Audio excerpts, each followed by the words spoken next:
வணக்கம். உண்மை செய்திகளுக்கு உங்களை வரவேற்கிறோம். நெல்லை வண்ணார்பேட்டை ஹோட்டல் சகுந்தலாவில் பகுஜன் சமாஜ் கட்சியின் நிறுவனர் மாணிவர் காஞ்சிராம் 18வது நினைவு நாள் அரங்க கூட்டம் நடைபெற்றது. மாநில துணைத் தலைவர் டி. இளமான் சேகர், மாநில பொருளாளர் பி. கமலவேல் செல்வன் ஆகியோர் தலைமை வகித்தனர். மாநில செயலாளர் எஸ். திருமாறன், மண்டல ஒருங்கிணைப்பாளர் கண்ணன், மண்டல ஒருங்கிணைப்பாளர் ஜீவா ஆகியோர் முன்னிலை வகித்தனர். மாவட்ட தலைவர் சிவசுப்பிரமணியன் வரவேற்புரையாற்றினார். பகுஜன் சமாஜ் கட்சி மாநில தலைவர், உச்சநீதிமன்ற வழக்கறிஞர் டாக்டர் பி. ஆனந்தன் சிறப்புரையாற்றினார். சிறப்பு அழைப்பாளர்களாக பகுஜன் சமாஜ் கட்சியின் முன்னாள் MP ராஜாராம், மோஹித் ஆனந்த்குமார் ஆகியோர் கலந்து கொண்டனர்.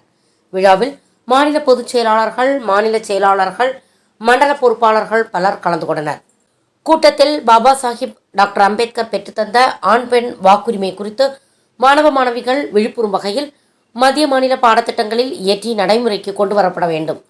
இந்தியா முழுவதும் உள்ள அனைத்து மாநிலங்களுக்கும் SC/ST மாணவ மாணவிகளுக்கு ஒதுக்கப்படும் அனைத்து நிதிகளையும் அவர்களது வளர்ச்சிக்கு பயன்படும் வகையில் இந்தியா முழுவதும் உள்ள ஆதிதிராவிடர் நலத்துறை கீழ் இயங்கும் பள்ளிகளை கல்லூரிகளாக தரம் உயர்த்த நிதிகளை பயன்படுத்த வேண்டும் உள்ளிட்ட பல்வேறு தீர்மானங்கள் நிறைவேற்றப்பட்டன.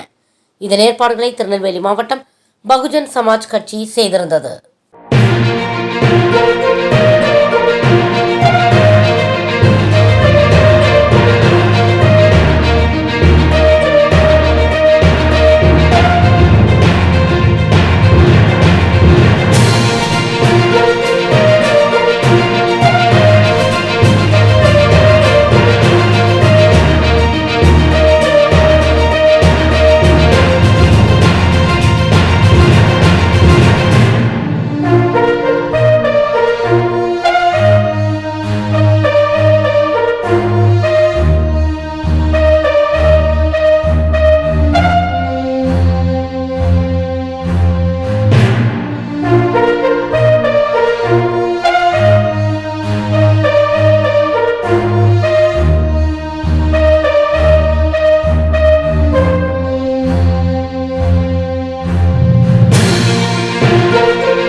ஃபார் வாட்சிங் உண்மை செய்திகள்.